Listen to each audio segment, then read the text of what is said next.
அநேகமாக நாங்கள் பிட்காயினையும் பிட்காயின் இடிஎஃப்ஸையும் ஒன்று நினைச்சிட்டு இருக்கீங்க. அது ரெண்டும் ஒன்றும் இல்லை. இந்த வீடியோவில் பிட்காயினுக்கும் பிட்காயின் இடிஎஃப்க்கும் அப்படி இல்லைன்னு சொன்னால் ரியல் கிரிப்டோ கரன்சிக்கும் அந்த கிரிப்டோ கரன்சிக்குரிய இடிஎஃப்ஸுக்கும் என்ன டிஃப்ரென்ஸ் சொல்லி தான் பார்க்க போகிறோம். ப்ளஸ் இதில் நீங்கள் அந்த ரியல் கிரிப்டோ கரன்சி ஹோல்ட் பண்ணுற பெஸ்ட்டாக இல்லாட்டி இடிஎஃப் ஹோல்ட் பண்ணுற பெஸ்ட்டான்னு சொல்லி இந்த வீடியோவை ஃபுல்லாக பார்த்து முடிப்பீங்கன்னு சொன்னால் உங்களுக்கு ஒரு ஐடியா கொண்டு வரும். இப்போ மார்க்கெட்டில் பார்த்தீங்கன்னு சொன்னால் நிறைய கிரிப்டோ கரன்சிஸுக்கு இடிஎஃப்ஸ் வந்துட்டு பிட்காயினுக்கு பிட்காயின் இடிஎஃப்ஸ் இருக்குது, எத்தூரியத்துக்கு எத்தூரியம் இடிஎஃப்ஸ்ன்னு சொல்லி இப்போ சொலனாக்கும் கிட்டத்தட்ட சொலானா இடிஎஃப்பும் அப்ரூவ் ஆக போகுது. ஸோ ஒவ்வொரு இடிஎஃப் தனியாக கிடைக்காம நான் உதாரணத்துக்கு பிட்காயினுங்கிற கிரிப்டோ கரன்சியை மட்டும் எடுத்து அந்த பிட்காயின் ரியல் பிட்காயினை ஹோல்ட் பண்ணுறதுக்கும் பிட்காயின் இடிஎஃப் ஹோல்ட் பண்ணுறதுக்கும் என்ன வித்தியாசம்னு சொல்லி உங்களுக்கு வழங்கப்படுத்துகிறேன். பிட்காயின் என்ன உங்களுக்கு தெரியும், அது ஒரு டிஜிட்டல் கரன்சி. நீங்கள் அதை டிரான்சாக்ஷனுக்காக பயன்படுத்தலாம். ப்ளஸ் உங்களோட ஸ்டோர் ஆஃப் வெலுவாக கூட நீங்கள் அதை பயன்படுத்தலாம். நீங்கள் இப்போ பிட்காயின் ஒரு $100 பெர் மாதிரியான பிட்காயின் வாங்குவீங்கன்னு சொன்னால் உங்களுக்கு 0.00 சம்திங் கிடைக்கும்.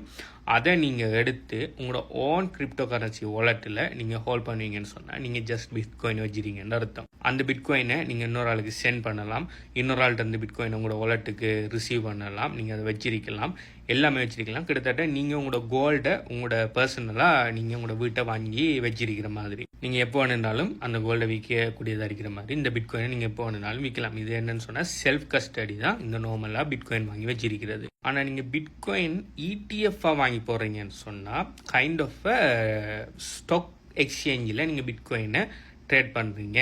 ஒரு ஸ்டாக் மார்க்கெட்டில் ஒரு ஸ்டாக் பிட்காயினுக்குரிய ஒரு ஸ்டாக் ஒன்று வாங்கி போடுற மாதிரி தான் கன்செப்ட். ஸோ இதில் பார்த்தீங்கன்னு சொன்னால் பிட்காயினை நீங்கள் ரியலாக ஓன் பண்ணலை, ஒரு குறிப்பிட்ட ஒரு எக்ஸ்சேஞ்ச் உண்டோ அப்படி இல்லாட்டி ஒரு ஸ்டாக் மார்க்கெட்டில் ட்ரேட் பண்ணுற ஒரு ப்ரோக்கரேஜ் ஒன்று தான் அந்த பிட்காயினை ஓன் பண்ணுவாங்க. நீங்கள் அந்த பிட்காயின் எவ்வளோக்கு அவங்க வச்சிருக்காங்களோ அதுக்கேற்ற ஷேர்ஸுகளை அவங்க வெளியிடுவாங்க. அந்த ஷேர்ஸுகளை தான் நீங்கள் வாங்குவீங்க.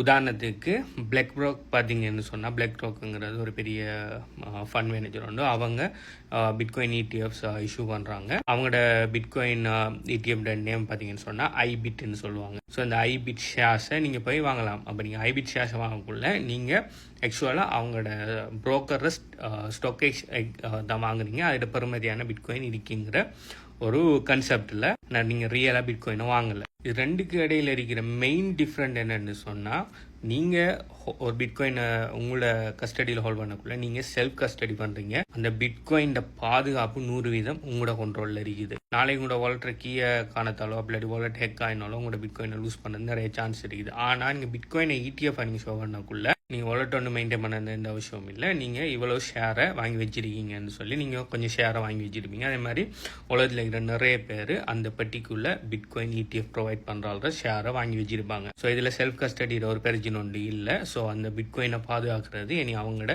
பொறுப்பில் இருக்குது, அந்த ஆர்கனைசேஷன் பொறுப்பில் இருக்குது. நீங்கள் யோசிக்கலாம், இப்போ நம்ம பிட்காயினை வாங்கி நார்மலாக ரெகுலராக வாலெட்டில் ஹோல்ட் பண்ணுறது விட்டு போட்டு ஏன் யாருனான ஒரு ஆள் போய் பிட்காயின் இடிஎஃப்பை வாங்கி அதுவும் இன்னொரு ஆள் ஹோல்ட் பண்ண வச்சு அதில் ஷேரை வாங்கி ஏன் வச்சிருப்பாங்க என்று சொல்லி நீங்கள் யோசிக்கலாம். உங்களுக்கு ஈஸியாக வழங்குறதுக்கு ஒரு உதாரணம் வந்து சொல்கிறேன். இப்போ நீங்கள் தனிப்பட்ட நபர் நீங்கள் பிட்காயினை ஹோல்ட் பண்ண போறீங்கன்னு சொன்னால் நீங்கள் செல்ஃப் கஸ்டடியில் ஹோல்ட் பண்ணுறது ஒரு பிரச்சனையும் இல்லை. ஆனால் நீங்கள் ஒரு சிஇஓ ஒரு கம்பெனிக்கு ஒரு $multi-million கம்பெனி உண்டு. ஓகே, அந்த கம்பெனியில் நான் சொல்கிறேன் ஒரு 1000 பேர் ஒர்க் பண்ணுற ஒரு பெரிய $multi-million கம்பெனி உண்டோட சிஇஓ.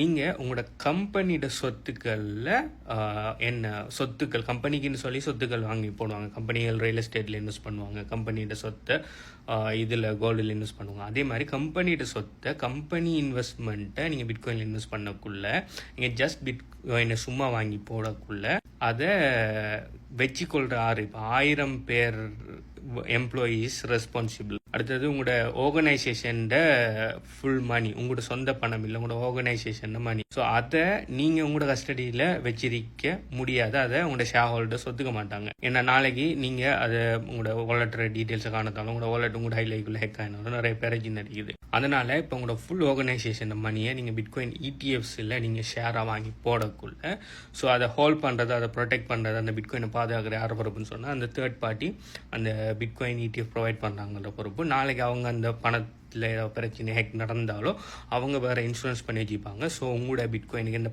பாதிப்பும் வராது. நாளைக்கு இன்சூரன்ஸ் மூலமாக அதை ரிகவர் பண்ணிக்கொள்ளலாம். ஸோ நீங்கள் உங்களோட பிஸ்னஸ் வேலையில் நீங்கள் உங்களோட சிஇஓ டியூட்டியில் பார்க்கலாம், நீங்கள் ஹோல்ட் பண்ணுற சேவ் பண்ணுற வேலையை விட்டுட்டு. ஸோ அதனால தான் ஆர்கனைசேஷன் லெவலில் பெரிய லெவலில் ஆக்கள் பிட்காயின் வாங்குறதுக்கு அவங்க இப்படியான பிட்காயின் இடிஎஃப்ஸ்களில் பாவிப்பாங்க. ப்ளஸ் அதுக்குள்ளே சின்ன டெக்ஸ் ரைட் ஆஃப்ஸ் அது இதுன்னு சொல்லி டெக்ஸ் சம்மந்தமான நிறைய விஷயங்களும் இருக்குது. நீங்கள் பிட்காயின் இடிஎஃப்ஸ்களை வாங்குறது அதுக்கு சாதகம் அமையும். இப்போ நீங்கள் ஒரு இண்டிவிஜுவல், ஓகே, நீங்கள் உங்களோட கொஞ்சம் பணத்தை நீங்கள் பிட்காயினில் லாங் டேர்முக்கு போட்டு பாதுகாக்க போகிறீங்க அப்படின்னு சொல்லி நீங்கள் நினைப்பீங்கன்னு சொன்னால் நீங்கள் பிட்காயின் செல்ஃப் கஸ்டடி வச்சிருக்கிறேன்னு இல்லை. ஆனால் நீங்கள் ஒரு ஆர்கனைசேஷன், நீங்கள் உங்களோட கம்பெனியோட ஃபண்ட்ஸை பிட்காயினில் இன்வெஸ்ட் பண்ண போறீங்க சொன்னால் பிட்காயின் இடிஎஃப்க்குள்ளே போகிறது பெட்டர். ப்ளஸ் கம்பெனிஸ் என்ன பண்ணுவாங்கன்னு சொன்னால் பிட்காயின் இடிஎஃப்ஸில் இன்வெஸ்ட் பண்ணினா அவங்களுக்குன்னு சொல்லி ஷேர் கொடுப்பாங்க. அந்த ஷேரை கொலாட்ரலாக வச்சு அவங்க பேங்க்ஸ் கிட்ட இருந்தோ இல்லாட்டி வேறு ஒரு ஆர்கனைசேஷன்லேருந்து பணத்தை பரோ பண்ணி அதை அவங்களோட பிஸ்னஸ் எக்ஸ்பென்ஸுக்கு பாவிப்பாங்க. இப்போ உதாரணத்துக்கு $1 மில்லியன் பெறுமதியான பிட்காயின் இடிஎஃப் ஐபிட் ஷேரை பிளாக் ராக் கிட்ட இருந்து ஒரு கம்பெனி வாங்கி அந்த ஷேரை கொலாட்ரல் இன்னொரு கம்பெனியில் வச்சு அதில் இருந்து லோன் எடுத்து கிட்டத்தட்ட ஒரு $800,000 லோன் எடுத்து $1 மில்லியன் ஷேருக்கு $800,000 லோன் எடுத்து அவங்க அதை பாவிச்சு அவங்களோட பிஸ்னஸை டெவலப் பண்ணுவாங்க. நாளைக்கு அவங்க எடுத்த லோனுக்குரிய இன்ட்ரெஸ்ட்டை பே பண்ணிட்டு இருப்பாங்க. வைல் அவங்களோட பிட்காயின் இடிஎஃப் அவங்களோட ஷேர் ஐபிட் ஷேரில் பிட்காயின் இடிஎஃப் அவங்களோட அப்ரிஷியேட் ஆகிட்டு இருக்கு. இப்படி இதுக்குள்ளே நிறைய விஷயங்கள் இருக்குது. ஆனால் நீங்கள் ஒரு இண்டிவிஜுவல் உங்கள்கிட்ட ஒரு சின்ன கொஞ்சம் பணம் இருக்குது, அதை நீங்கள் இன்வெஸ்ட் பண்ண போகிறீங்கன்னு சொன்னால் செல்ஃப் கஸ்டடி மிக முக்கியம்.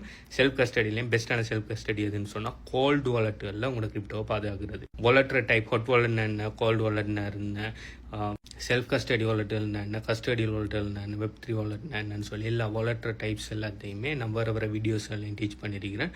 ப்ளஸ் HPU கன்சல்டன்சியில் கோச்சிங் ப்ரோக்ராமில் கூட இன்டெப்த்தாக போய் பெஸ்ட்டான வாலெட்டுகளை எல்லாம் நான் ரெக்கமெண்ட் பண்ணியிருக்கிறேன். ஸோ நீங்கள் இந்த பிட்காயின் சம்மந்தமாக அப்படி இல்லாட்டி அந்த வாலெட் சம்மந்தமாக பெஸ்ட்டான ஹார்ட்வேர் வாலெட் அப்படி இல்லாட்டி கோல்ட் வாலெட் டீட்டெயில்ஸ் சம்மந்தமான எல்லா என்னென்ன டீட்டெயில்ஸ் வேணும்னு சொன்னால், அப்படி இல்லை இதை தாண்டி பிட்காயினை தாண்டி அஃபிலியேட் மார்க்கெட்டிங் அப்படி மோனடைஸ் அட்டென்ஷன் அப்படி AI ஏஜென்ட் இது சம்மந்தமான மேலே டீட்டெயில்ஸ் வேணும்னு சொன்னாலும் நீங்கள் எங்களுடைய HPU கன்சல்டன்சியில் டெலிகிராம் சேனலில் ஜாயின் பண்ணிங்கன்னு சொன்னால் உங்களுக்கு மேலே டீட்டெயில்ஸ் கிடைக்கும். எங்களுடைய HPU consultancy Telegram channel link வேணும்னு சொன்னால் நீங்கள் இந்த வீடியோ பார்த்துட்டு இருக்கிற டைம் இந்த வீடியோ எத்தனை லைக் இருக்கீங்கிறத கீழே கமெண்ட் பண்ணுங்கள். இந்த HPU கன்சல்டன்சி டெலிகிராம் சேனலில் எங்கே எடுக்கிறங்கிற மேலே டீட்டெயில்ஸை தான். பை.